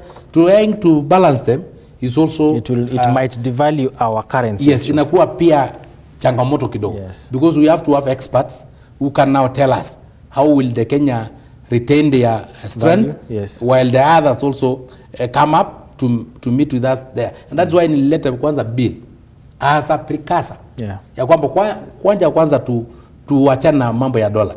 Tutumie local currency in our own business. Tena nikinunua gari kutoka Japan will either accept their Japanese yen or our own Kenya shillings. Yes. Wasiniambie mambo na dola. The moment we do that, we reduce the burden and we strengthen our currencies. You know, this issue of the dollar is deep, and that is socio-economic neo-colonialism. Yes. Because Kenya borrowed 10 billion. You fanya hiyo hesabu. 10 billion. US dollars. That time the exchange rate was 75 or 80. So that was 800 billion Kenya shillings. Are you getting me? Yeah. Now, without interest, the dollar have gone to juicy 165. Yes. It become 1.6 trillion. Bila dollar. Just like that. Just because of fluctuation. Pesa ni ile ulikopa. Pesa ni ile ulikopa. Iliisha hata kitambo. Hata bado hujalipa interest. Umeambiwa kwa sababu dola imebadilika. Ulikuwa na 800 billion Kenya shillings loan deni, lakini sasa imekuwa 1.6 trillion. Yaani umeomba milioni 1 kidogo deni kidogo kwa sababu dola imechange rate, unaambiwa uko na milioni 3 deni sure bila interest na hujakopa kitu kingine. You see how we are being colonized. How do we pay? You are kept in perpetual poverty. Borrowing. Yes. Unaona? And that is why mimi nilisema nilete hii bill ndio tuanze kuweka hii our local currencies ikuwe strong. Na unaona hiyo bill by the way ikuwa implemented, we will break from the chains of political, socio-economic neo-colonialism before we form the United States of Africa. And I believe we will form the United States of Africa in our lifetime. Na unajua Mungu anatuongelesha. Wewe umeona ng'ombe yangu iko na ramani ya Afrika, iko na map of Africa, iko na Comoros Island, Madagascar, na iko na mpaka Horn of Africa. Utaenda kutafuta hiyo ng'ombe na uangalie, iko pale kwangu. Hata bado iko saa hizi. Na juzi nilikuwa na wabunge wote wa East African Legislative wakikuja kuangalia hiyo ng'ombe, kwa sababu God is speaking to us through the cow, just the way he spoke to the Christians through Jesus Christ. Jesus Christ alizaliwa wapi? Kwa zizi la ng'ombe. Yes. Ama alizaliwa wapi? Wacha kusema zizi la ng'ombe actually. Si kwa zizi la ng'ombe? Yes. Mungu ako na njia ya kuongea na sisi. Aliongea na sisi kupitia kwa mtoto wake, lakini kwa zizi la ng'ombe. Yes. Hii ng'ombe yangu iko na map of Africa, ramani ya Afrika. Na Mungu anatuongelesha tu. Juzi wakati tulikuwa tunakampenia Raila Odinga akuwe chairman of African Union Commission, Ruto walienda kukutana na Raila na Museveni wapi? Kwa zizi la ng'ombe. Ndani hakuwa na state house ya kukutana, state house ya Entebbe, state house ya Kampala, state house ya Nairobi. Mbona waliacha? State lodge ya Nakuru, mbona waliacha yote? Wakaenda kwa ng'ombe. Kwa sababu God is speaking to us that Africa must be united. And I'm telling you, there will be the United States of Africa very soon. Very soon. And it will be the world superpower. Na tutaweza sema kuanzia leo, wazungu kaeni na vitu zenyu na sisi tukae na yetu. Tutakosa magari, kwa hivyo hatutaweza kutransport vizuri, tutaweza kumove from one place to another place. Tutakosa hii simu communication, itakuwa zero, itakuwa tutaenda analog, but we will survive. Yeah. Them watakosa chakula. They will die and then we'll go and collect those cars and those phones free of charge. Yes. Umemention about... Tukisema kila mtu aishi kwa mama yake. Yes. Kila mtu aishi kwake. Tuache upusi. Yes. You've mentioned about mambo ya Raila Odinga na AU, na hiyo ni point moja nataka tukuje tuguzie tukirudi kutoka mapumziko kidogo. We'll go to a short break, then we come back and pick up from there. We talk about the local politics. It's actually not local anymore. It's more of Pan-African agenda of pushing for Raila. Wewe uliza swali yote kwa sababu Mungu alininyima mguu na akanipatia mdomo. So anything you ask. So tunashukuru sana kwamba uko hapa. Tunataka kuendelea kuongea na wewe na tutarudi after a short break.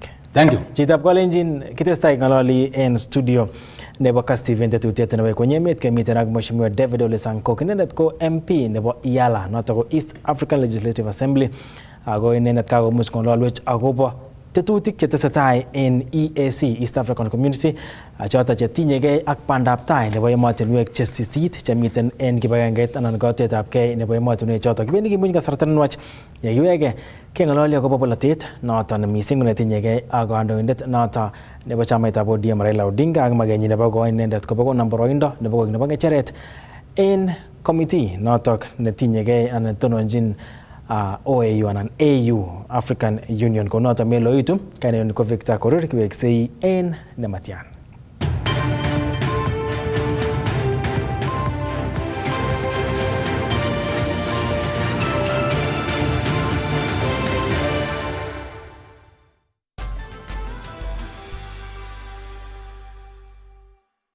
Panda tukupandishe on Go Entertainment this new year on Go TV. Bila kulipia extra. Kama uko on Go TV Lite, lipia Go TV Value. Utapata kufurahia Go TV Plus. Tayari on Go TV Value, then lipia Go TV Plus uenjoy Go TV Max. Kama wewe ni wa Go TV Plus, lipia Go TV Max ujinice na shows noma kabisa on Go TV Super. Furahia the best sports, international shows na local shows una like free. Download Go TV Stream. Go TV.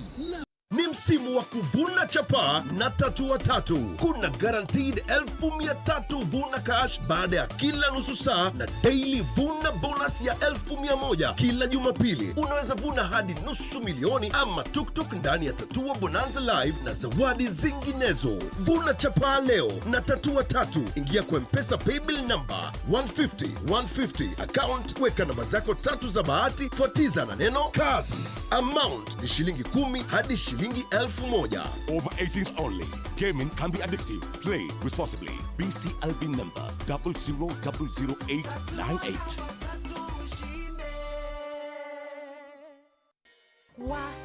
Lakini vile hii ekonomi imetufinya, ilinibidi kubadilisha sabuni nikatumia ingine rahisi.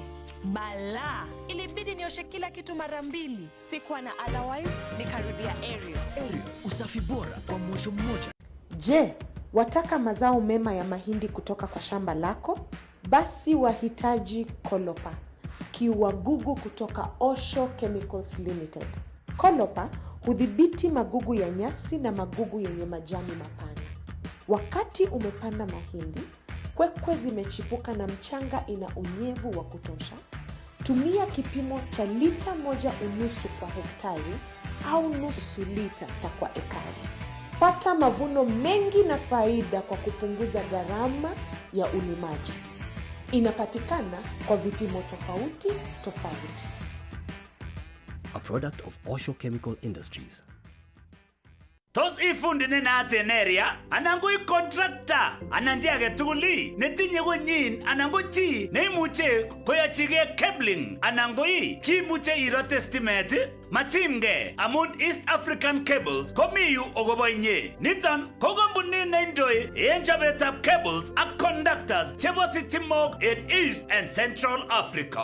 Tindai logoiwek chemyach amun bwane icheget agoi lenegit ak eleimi en roadshow nemiten tarikit 14 arawani 2024 kotaunen taonitab Kabarnet, Marigat, Emening, Saos, Eldamaravin, Maji Mazuri, Makutano, Total, Enyumbamo Summit, Londiani Junction, Kadoa, Chepseon, Brook, agoi taonitab Kericho. En Kasta mu tarikit 15 arawani 3 kotaunen olimbo Kapsoit, Sosiot, Kabianga, Ngoina Road, Litein, Kapkatet, Kaplong, Kapkwen, Bomet, Longisa, Hagotaren, Mulot Town. Omangunge, embetushe chotok, asigibabaitak, aginetang missing, agobo East African Cables. Leo tuko maeneo ya Kiambu County kwa hisani ya Tatua Tatu. Na kumbuka siku ya leo tuko sehemu inajulikana kama Usikimye Safe Haven. This is a safe house for women wenye wametoka kwa maeneo ambayo wame experience gender based violence.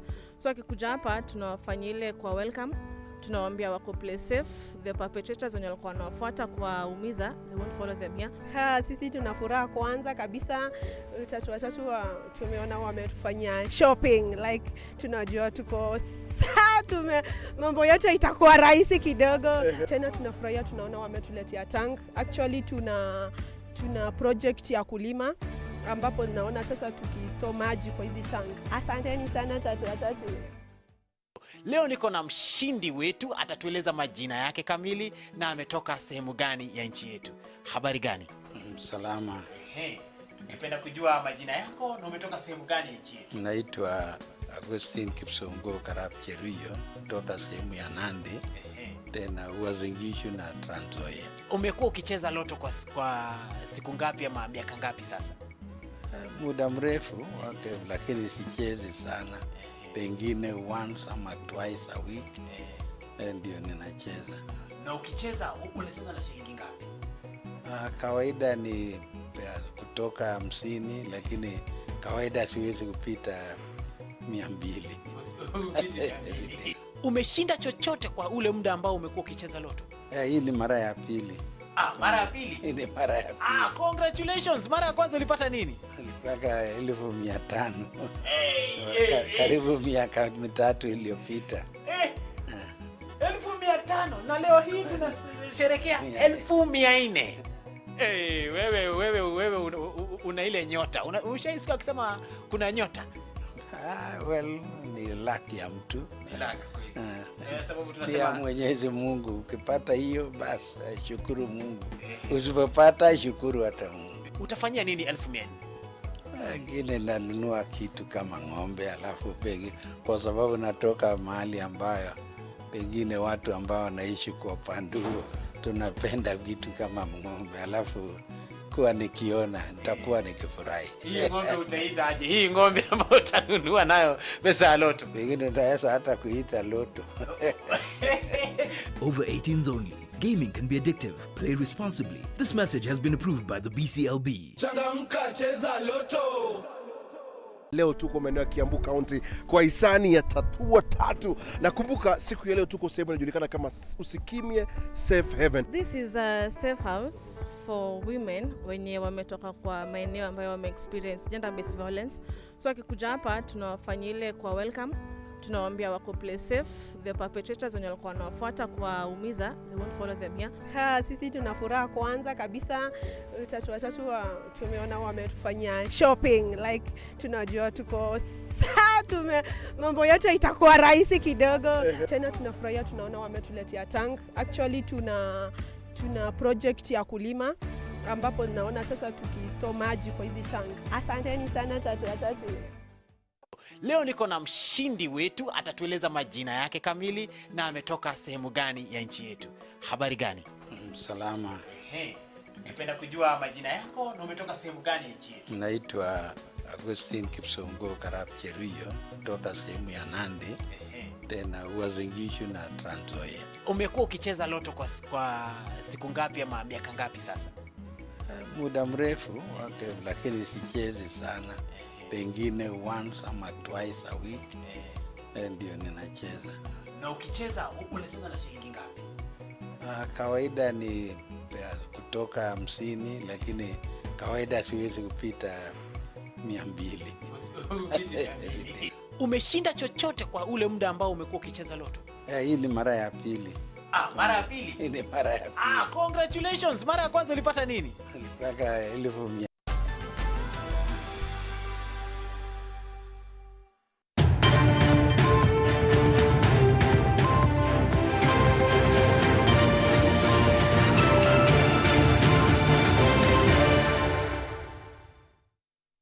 Chitab kolenjin itagat mising ketestai ak tetutiet nebo ikonyemet netun kongeten ketesiet nebo Kass TV. En studio kemiten ketestai ngalalet ak tondenyon en betutab rani noton ko Mheshimiwa David anan Dr. David Ole Sankok, inendet ko agenge en MPs chebo bunge nebo East African Legislative Assembly nan IALA. Kakengalal ak inendet kotinygei ak tetutik chebo East Africa Community chebo IALA. Ak en inguni komakiben komunget ko kimoche ketaun kengalalen akobo polotet nebo emetab Kenya mising netinyegei ak Mheshimiwa Raila Odinga.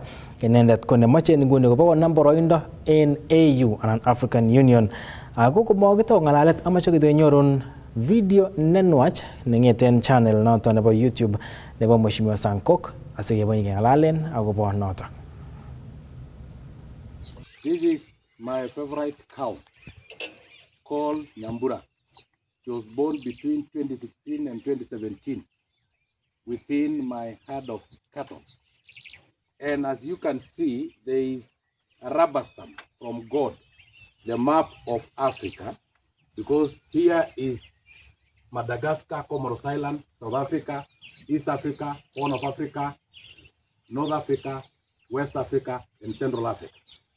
And to me, this is a God prophecy that one day there will be the United States of Africa. And if this happens during Raila Odinga's time, then so be it.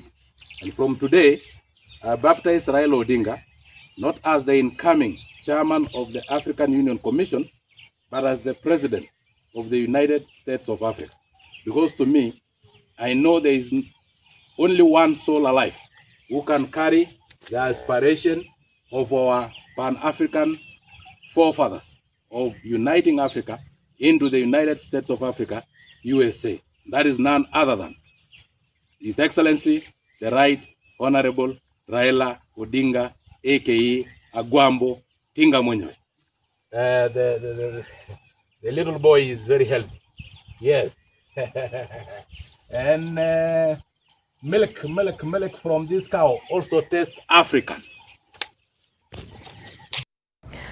Mheshimiwa, yes. That video is short, yes, but it's loaded. You have, of course, mentioned that it has the stamp of the African continent. Yes, and it's a God's rubber stamp. Yes, it's not and my stamp. You have mentioned that Raila Odinga, yes, is not only going to be the incoming chair of the AU Commission, but who knows? He may become the president of the United States of Africa. What made you make such a heavy pronouncement? Yes, you know, God has been speaking to us. And I have told you an instant in which God spoke to the world, yes, through his only begotten Son, Jesus Christ, through kwa ng'ombe. Akizaliwa pale. Kwa zizi alizaliwa kwa zizi la ng'ombe. Yes. There must be some significance in it. Why was Jesus not born in the house? Why was Jesus not born in the bush? Hotel, in the hospital? In the hotel, in the hospital. Why was it specifically in the zizi la ng'ombe? Yes. There is also the announcement that William Ruto will support Raila Odinga. Yes. It was with him, Raila Odinga, Ruto, and Museveni. Na walikutana wapi? Malishoni pale. Malishoni kwa ng'ombe ya Museveni. Yes. Na Museveni wako na state house mingi. William Ruto wako na state house mingi. Wote wako na mahoteli. Ruto wako na Weston na mahoteli zingine. Ule mwingine wako na mahoteli. Mbona wako enda kwa hoteli? God is speaking to us. And is speaking to us through Sankok cow. Na juzi nimekuwa na wabunge wa East Africa Legislative Assembly. Wote tulikuwa Narok tukisherekea. Watu waliona ni kama tuna celebrate, tunakula nyama choma, lakini tulikuwa pale kiini kuona ile lugha ambao Mungu anazungumzia sisi. Na wenzetu waliongea. Honorable George Odongo from Uganda talked about it. Honorable Guy Deng from South Sudan yes, talked about it. Honorable Milia Kenyasi from United Republic of Tanzania talked about it. Honorable Victor from Burundi talked about it. Honorable Ali Machano Ali from Zanzibar spoke about it, that hii ni ramani ya Africa ambao Mungu anaongea na sisi, kwa sababu surely drawing the whole map of Africa together with our highlands, the Comoros Island and Madagascar being part of, na akawachana na European, akawachana na Middle East, akawachana na pale pengine zote, akatuchorea map of Africa. It means that we must be united. Na mimi ndio sababu na pigia upato Raila Odinga ili akue rais, chairman wa African Union Commission. Yes. Na hiyo, you know, Raila Odinga and his MPs, Azimio MPs, in 2022 December 17th, I was shocked. They voted for me to become the member of parliament of Iyala. Later on, they told me, actually, it was mapenzi, it was love, but they really wanted to deport me to Arusha, so that I can forget about local politics na siasa ya kijiji. Ulikuwa umekuwa moto sana. Na mimi pia nikaamua, I will also deport Raila Odinga to Addis Ababa, ili venye mimi nimewacha siasa ya kijiji naye pia awache siasa ya kijiji, because tit for tat is a fair game. You did it through love. Yes. I'm also doing it through love. Yes. You deported me to Arusha through love. Yes. I also deport you to Addis Ababa through love. Yes. Because somebody who fought for you does not hate you. He loves you. So I'm just reciprocating. But apart from that, I have a vision that Africa will unite, just like the dream of our Pan-African forefathers, Kwame Nkrumah, Muammar Gaddafi, Julius Nyerere, name all of them, Patricia Lumumba, all of them, Sangara, that wanted to unite Africa into the United States of Africa. I have that dream, and that dream will be actualized during our lifetime. And that is why, for me, I find Odinga as the best placed to become the AUC chairman. And you know why? You know, some people say, we did not vote for Raila as president of Kenya. How can he become the president of the United States of Africa, which is a larger constituency? Yes. I may not qualify to be an MCA, but I'm qualified to be a member of parliament. Yes. You can't ask me why, after devolution, Ruto was not voted as a governor before he became the president. Yes. You know, a governor is also a kind of president of a county, and he's a smaller. But he was so qualified that he is qualified to become the president of Kenya, but not qualified to become the governor of Uasin-Gishu. So the same with Raila Odinga. And one of the qualifications of Raila Odinga is his own age. The age gives him an edge over most of us. Honorable Dr. Shiranda, my colleague in East African Legislative Assembly from the Uganda chapter, wanted to contest. We sat with him at my hotel, Osim Country Lodge, and we convinced him to step down in favor of Raila Odinga. Why? Because Raila Odinga will be a gap between the past, the present, and the future. Yes. Why? Because Raila Odinga, through his age, have dined and discussed and talked and met with our Pan-African forefathers. Yes. Because he's also an octogenarian. Yes. You see, he have met Kwame Nkrumah. He have had an opportunity to meet Muammar Gaddafi. Yes. He had an opportunity to dine with Julius Nyerere. Yes. He had an opportunity to meet Kina Patricia Lumumba. Because of his age, he was born at that time. He knew what their dream were. Their aspirations. He knew what were their aspirations. Yes. Raila Odinga was campaigning last election in 2022. So the younger generation have interacted with Raila Odinga because he was asking for votes from everybody, including younger generation. Yes. So he understands how to hype the emotions of the younger generation, the younger Kenyans, to go into demonstration. So he understands them. He understands the old, he understands the young, he understands some of us who are in the middle age. So this guy is the bridge between the past, the present, and the future. Yes. So Raila Odinga really is qualified. I told Dr. Shiranda, he's not even 35 years because he's still a youth. Yes. My friend, you have read books about Kwame Nkrumah, about Muammar Gaddafi, about Julius Nyerere. Yes. You have only read. There's a person here who have interacted with them. So how do you understand what their aspiration were? Some of the book have been edited until the meaning is lost. And you have just read in history, in primary school or geography, of here those is someone, Pan-African. Here is somebody who have from talked that to them, generation, who have heard from their own mouth of what were their aspiration. And ours was to carry those aspirations. The only person, the only soul alive who can carry the aspiration of our Pan-African forefathers of uniting Africa into the United States of Africa is none other than His Excellency, the Right Honorable Raila Amolo Odinga, aka Agwambo. Mimi sioni mwingine na sina tashwishi naye, and that is why I'll use all my energy to campaign for him. And in God's holy name, he will actually be the chairman of African Union Commission come next year. And again, that one will also solve our 2027 political equation. But it is the truth. It is a tactical support. But it is the truth. Yes. I've given you his qualification. So I'm supporting him because of his qualification. So you are not advancing. But also again, if my 2027 political equation is solved positively and timely, so why don't I just... the trouble. It saved me the trouble. Yes. You can imagine, this guy called Raila Odinga, he disturbed Moi until he was given something called a maja.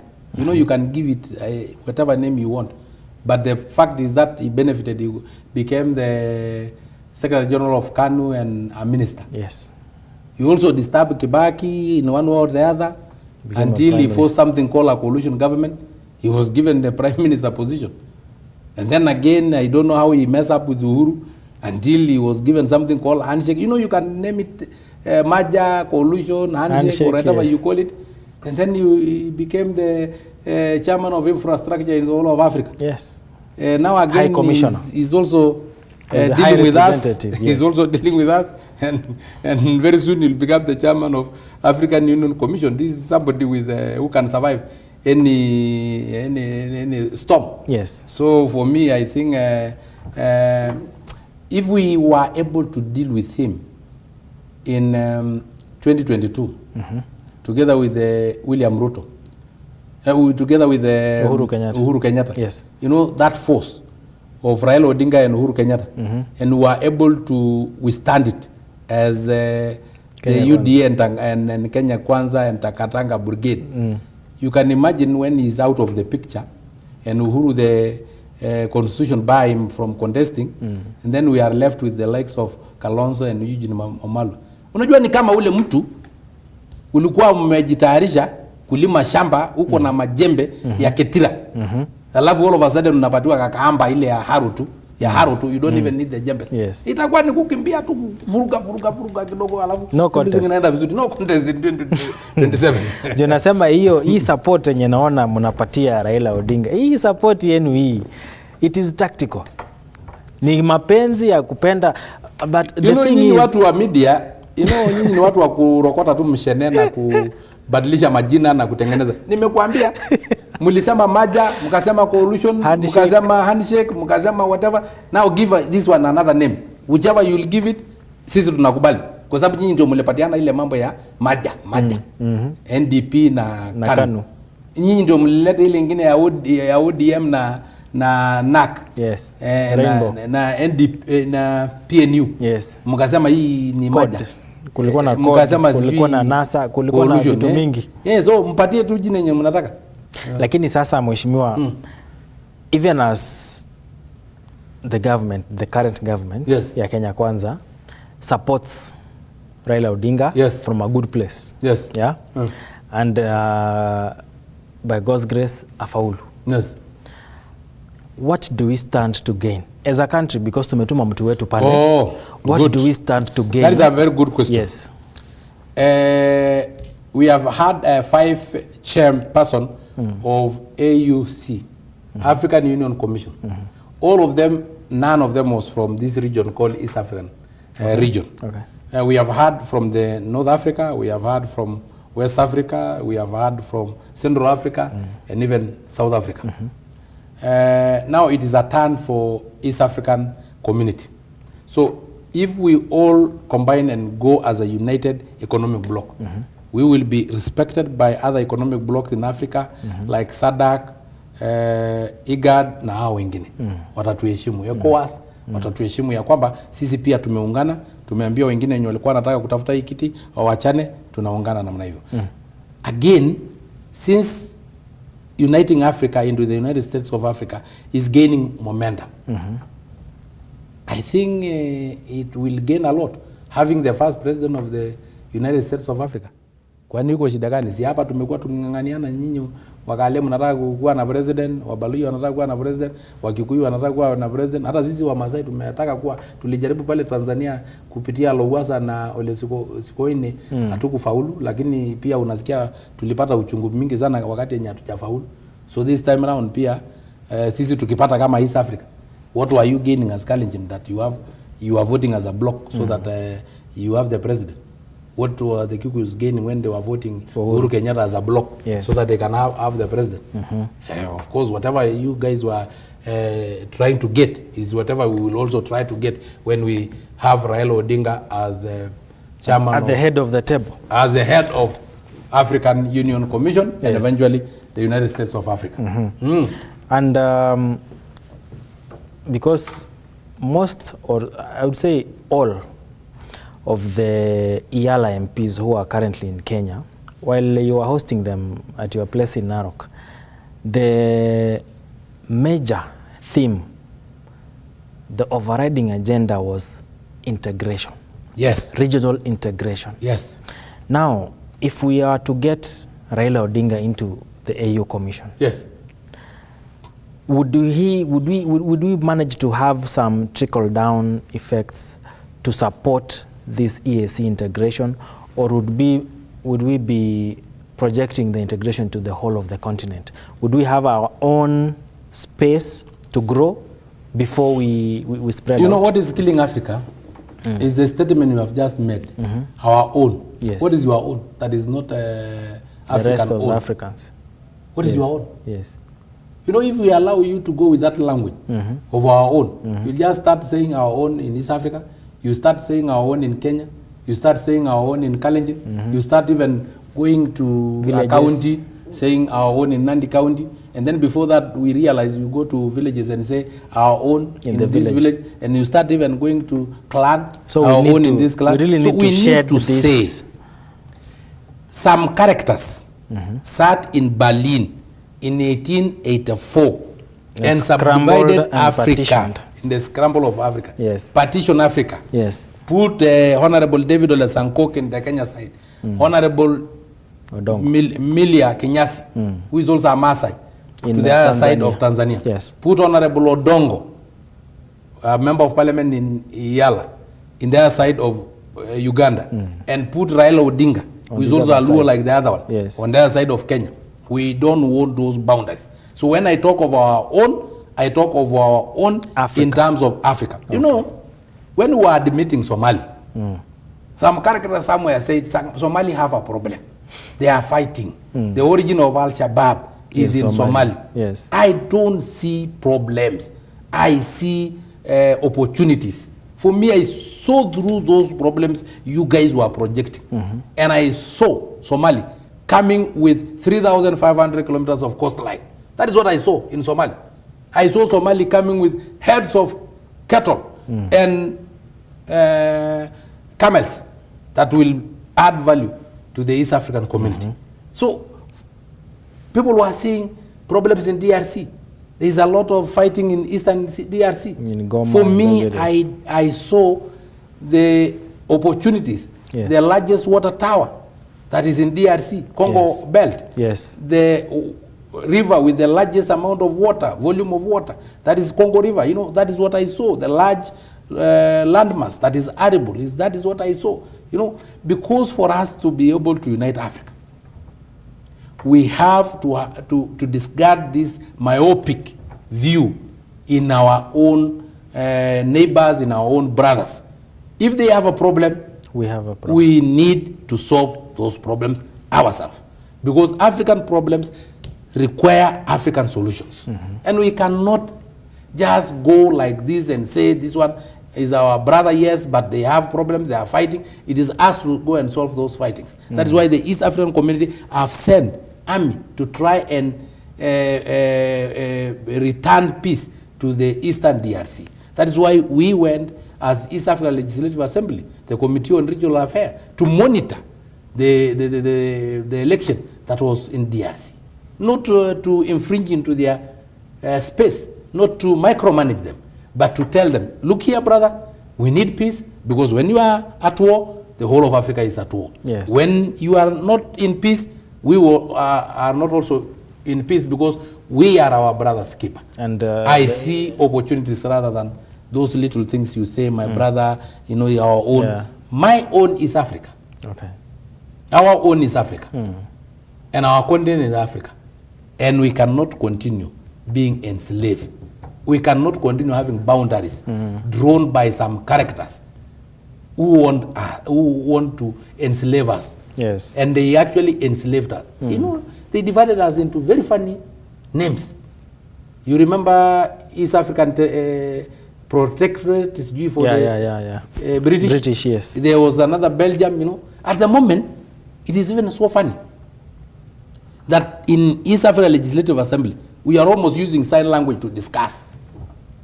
Because of the language barrier. The language barrier. Yes. So, the Republic of South Sudan does not know Kiswahili. They only understand English. The Republic of, Democratic Republic of Congo and Rwanda and Burundi. French. French. Yes. They don't know even Kiswahili. Me, I don't know French. So communication has been a problem. That is why we have the Kiswahili Commission based in Zanzibar. Because we want the whole of East Africa to speak one language. To speak in one language. Yes. Communication is very important. Because they knew to break this superpower called Africa, they have to break like the Tower of Babel. You know the Tower of Babel? What they did is that they were told biblically, God saw that these people are creating a skyscraper that will soon go to heaven. Yes. So they were confused. Confused into different languages. Yes. So that they cannot communicate. That is exactly what the whites did for us. They confuse us. This is Belgium. This is whatever. You know, DRC used to speak very good Kiswahili. Before they were told, somewhere around the border in Goma, they speak. Before they were told, if you can't speak fluent French, you are not educated. You are not learned. Here in Kenya, if somebody speaks in that vocabulary of PLO Lumumba of English, you say this guy is learned. Learned what? Best. Talk to me so that you know I'm learned. Talk to me in Kimasai. I'll give you all the proverbs that are in Kimasai. But you will say that I'm illiterate. Yes, because you don't speak English. Because we were broken by those colonial masters like the Tower of Babel. And that is what we are saying, no to being broken down into small units that are not, they cannot be able to be self-sufficient. You know, Kenya here, Uganda here, whatever. We want to unite as the United States of Africa. Why did the whole of America unite? It's because they knew they can only become powerful through unity. You know, why did the European Union combine? We know there is Spain, there is UK, there is whatever names, Belgium and whatever, but they combine and have a single currency. Even us, we will unite and have the United States of Africa and have a single currency of the African Union, have a single army of the African Union, so that if Kenya have 1 million army officers plus police officers, they send 10% to the African army. Yes. Uganda send another 10%. We become stronger. We have the strongest army. If Kenya have these tangas, fighters tangas, you know, 100 of them. If we combine times 54, we'll have more than United States of Africa. Yes. If you have jet fighters in Kenya, even 10 of them, if you say times 54 countries, that's a lot. Then we have 510. We are stronger than America.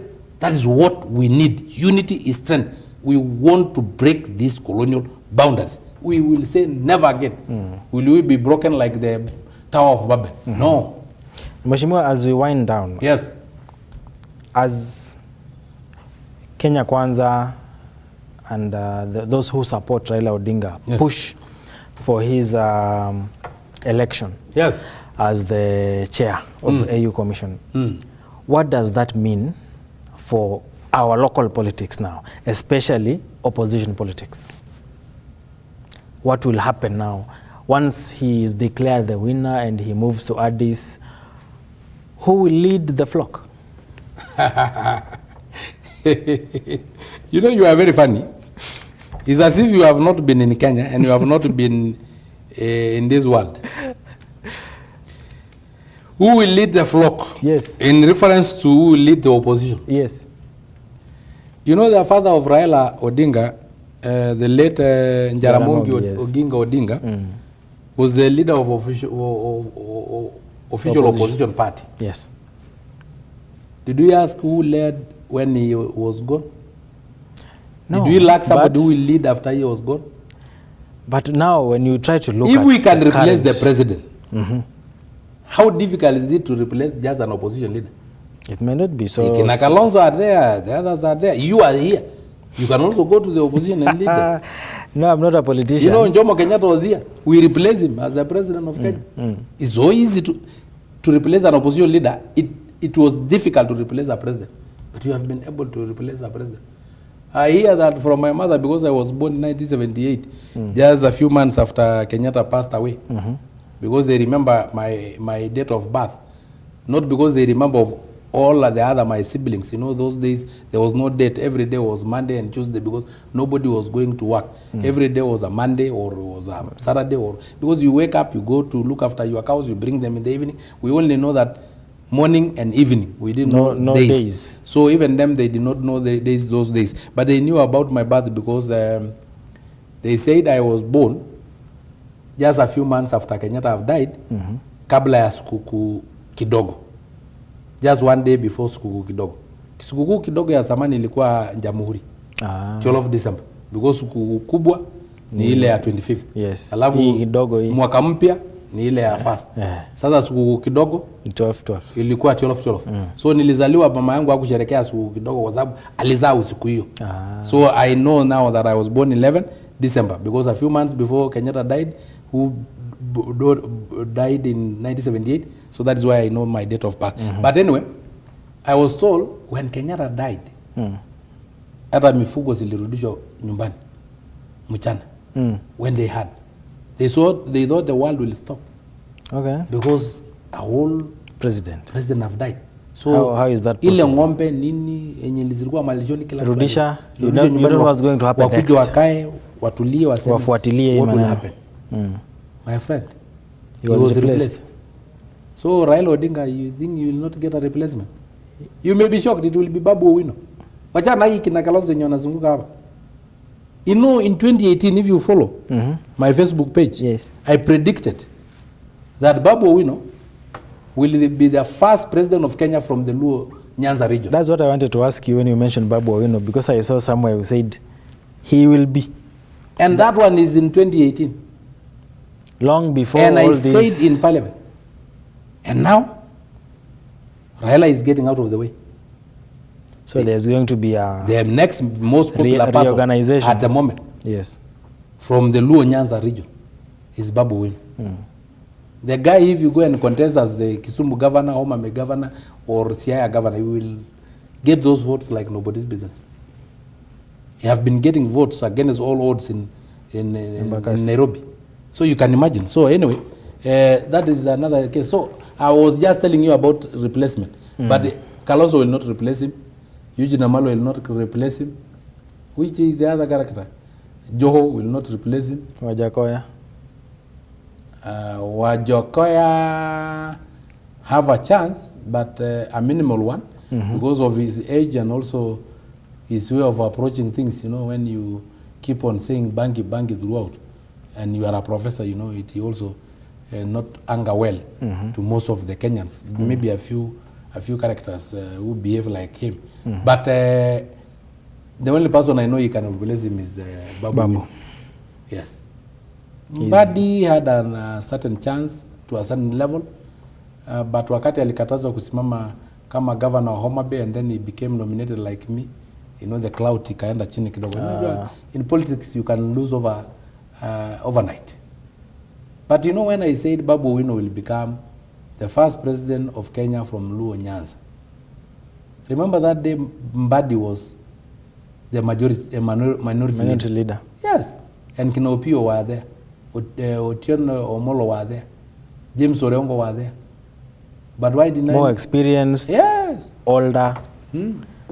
But I prophesied, and that prophecy will come to pass. Mheshimiwa. Talking to you is interesting. Yes, thank you. And I really hope that our viewers have been paying very keen attention. Yeah, because especially on matters of the East Africa community. Yes. And the Pan-African agenda. Because you yourself, you call yourself the global geopolitician. Where does that mean? It is not me who call myself. It is members of parliament in East African Legislative Assembly who saw me and saw my aspiration and nicknamed me the global geopolitician. Really? Because my thinking have always been on a global perspective, yes. On a on geopolitics. Yes. Yes. I want to see the whole world. Why is Africa behind? Why are we still poor yet we have plenty? How can you be hungry in the midst of plenty? Yes. You know, why are Africans dying of hunger in the midst of plenty? Why don't we grow our own food? Why don't we be able to use our own resources? Why is war ravaging us? Why are we killing each other in the midst of plenty? It's like saying, yes, a fish is thirsty. How is that possible? Ati samaki iko na kiu. Haiwezekani. Haiwezekani. You see, let me tell you, we have been colonized. Hii akili yetu hii ubongo bwana. Imekuwa colonized. Unakumbuka juzi Raila alikuwa kwa barabara akiongoza maandamano akisema ati bei ya unga lazima ishuke. Why don't you know that hiyo bei ya unga ni mshahara ya mtu mwingine? Na watu wako barabarani wakisema mshahara yao iongezwe. Why are we not seeing that? That mshahara ya mkulima ni mahindi, ni maziwa, ni nyama, ni hiyo chakula wewe unasema iteremke. Iteremke iende wapi? Mshahara yako ipande na mshahara ya mtu mwingine iteremke. Where in the world do we even complain that mshahara lazima iteremke? It's only in Kenya. Alafu ukiona majority ya wale wenye wanasema mshahara iteremke, yes, ni jamii yenye tunajua wanaenda mtoni wanatoa samaki ya bure. Hawajaweka mbolea, hawajapalilia, hawajapatia chumvi, hawajapatia dawa ya minyoo, wanatoa tu na karai kuchota tu ya bure, wanatuuzia samaki moja shilingi 1,000. So samaki 100 ndio inajaa gunia. So hao gunia ya samaki wanatuuzia 1,100. Na bei ya mahindi gunia moja ikienda 6,000 wanafaa sufuria kwa kichwa iteremke. We are being colonized. Yes. Yeah, our brains are being colonized. Na ndio tunasema hatuwezi kubali political, social, economy neo colonialism. And where do they colonize with? These NGOs you see around here. These civil societies that have turned into evil societies. Wanalipwa na wazungu. Ati watetee wa Afrika. Unatetea Mwafrika, si ulipwe na Mwafrika umtetee. Waafrika wajitetee. How can you be paid by mzungu kujitetea? Ati wewe ni human right activist. Ati utetee wa Afrika na unalipwa na mzungu. Kama unataka unitetee, si mimi ndio nitakulipa. Kwani mtu akifanya campaign na ako na ile campaign managers wake na wale campaigners analipwa na opponent? Si ni yeye anajipa. Ama ndiye analipwa? Analipa. Ama leo tuseme hivi, William Ruto asimame na ile campaign team yake ilipwe na Raila. Inawezekana? Haiwezekani. Our competitors are the whites. If they are paying the salaries of the civil societies, the civil society cannot bite the hand that feed them. So these civil societies, as far as our optics of the African optic, the African eye, they are evil societies, they are not civil. He who pays the piper yes, fits the tune. Alafu ati unalipwa na mzungu ati utetee Mwafrika. Kutetea wapi? Unatunyanyasa kwa sababu ule mwenye anatucolonize, ule mwenye amefanya sisi tukue slaves, ule mwenye anabadilisha jina ya slaves into servant, into sijui nini, immigrant workers, nini, ni huyo mwenye anakulipa. Our competitor in this world are those who are paying you. You cannot be loyal to us. You'll be loyal to your paymaster. And you are not a civil society. You are an evil society. All civil societies in Kenya. In fact, I had a bill, but I don't know where it went when I was in the National Assembly of Kenya. If you are not paid by Kenyan taxes, yes, if you receive your money and your salaries and your operational costs from British, yes, go and register in Britain. Go enda utetea wazungu, enda uwatetee wale human rights huko. Lakini hapa Kenya, kama we ni human right activist, pokea pesa kutoka kwetu. Kama hatuna, kaa bila pesa, tetea sisi. Kama uwezi, rudi kwako nyumbani. Lakini there is no way Raila Odinga can have his own campaign team being funded by William Ruto and he feel he is safe. We are not safe from this civil society. They are evil societies. So, Mheshimiwa, naambiwa wakati umedidimia kweli kweli. Hakuna shida. Na ningelipenda kuendelea kujadiliana na wewe kuhusu ya mambo, lakini wacha tubakishe ya next time. Yes. We shall definitely call you whenever you are available, whenever you are around. Anytime. And we'll make time and have a chat. Thank you, sir. Thank you very much for your time. Thank you sana. Wasalamia wakale. Mimi nilisomea pale Kericho High School. Yes. Niko na rafiki yangu anaitwa Patrick Malel of Lel Timber, mwenye wako hapo Kericho. Mimi ni mtu wa Kericho kabisa. Sawa sawa. Asante sana. Chitab Kalenjin yota le yamache kitukyin tetutiet na kwenye emet en betutab rani.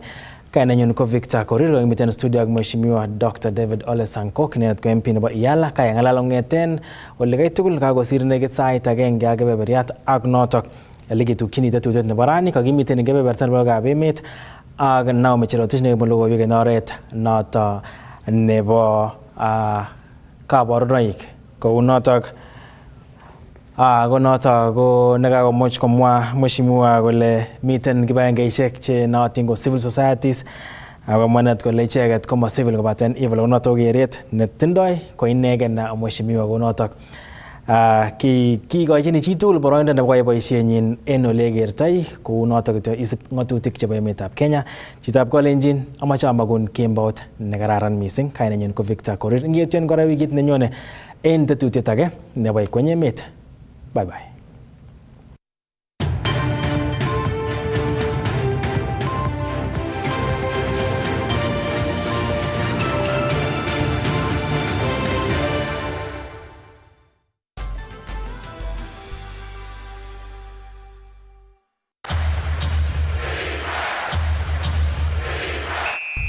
Ball with the best in the NBA. Take a date with Cristiano Ronaldo and N'Golo Kante as the Saudi Pro League returns. Excitement, boom, goals and millions of emotions. Who will be the ultimate Bundesliga champion? Absolutely unbelievable. Warm yourself up for more sports, more action and more fan celebration on Star Times. On Star Times. Stream and catch up on your favorite games. Download the Star Times On app now. Star Times. Enjoy digital life. Guru Misha hii Easter. Fire up your cheer engines. Drivers wako revved up. Eye on the prize. It's gonna be a wild ride. From the starting line to the podium finish. Don't miss the action. Guru Misha your KCB account with a minimum deposit of 1,000 shillings. You could be one of the 8 daily cash winners of 2,000 shillings na tutamach highest weekly depositor na up to 500,000 shillings. Deposit now via KCB Paybill, bank agent, ATM or at any KCB branch. It's the 2024 WRC. Guru Misha na ufeel the raw. T's and C's apply. I'm confident that I'm going to get through this and I'm going to find my perfect match. Do I fall in love easily? Yes. Kijana mtanashati, rangi imeweza, imepasha, iko pale hali yake ama vipi? Drip iko on point, vibes on vibes. Basic energy cannot be for me. By the way, wanaume wote ucheat. Sasa at least cheat na heshima.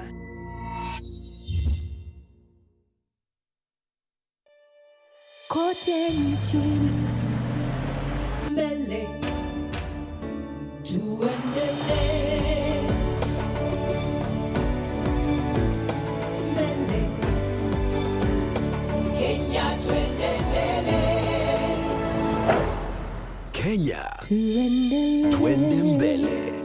NCBA, go for it. It's the Premier League, all on DSTV. All the goals, clashes, and moments. All of Rashford, Salah, and Saka. All in the language of your choice. All in HD. Available on all these bouquets to choose from on all these devices. Dial *423# or download my DSTV app to get a DSTV HD decoder with 1 month of family for just 2,999 Kenya shillings. It's the Premier League on DSTV. Panda tukupandishe on Yo Entertainment this new year on GoTV bila kulipia extra. Kama uko on GoTV Lite, lipia GoTV Value. Utapata kufurahia GoTV Plus. Tayari on GoTV Value, then lipia GoTV Plus uenjoy GoTV Max. Kama wewe ni wa GoTV Plus, lipia GoTV Max ujinice na shows noma kabisa on GoTV Super. Furahia the best sports, international shows na local shows una like free. Download GoTV Stream. GoTV. Love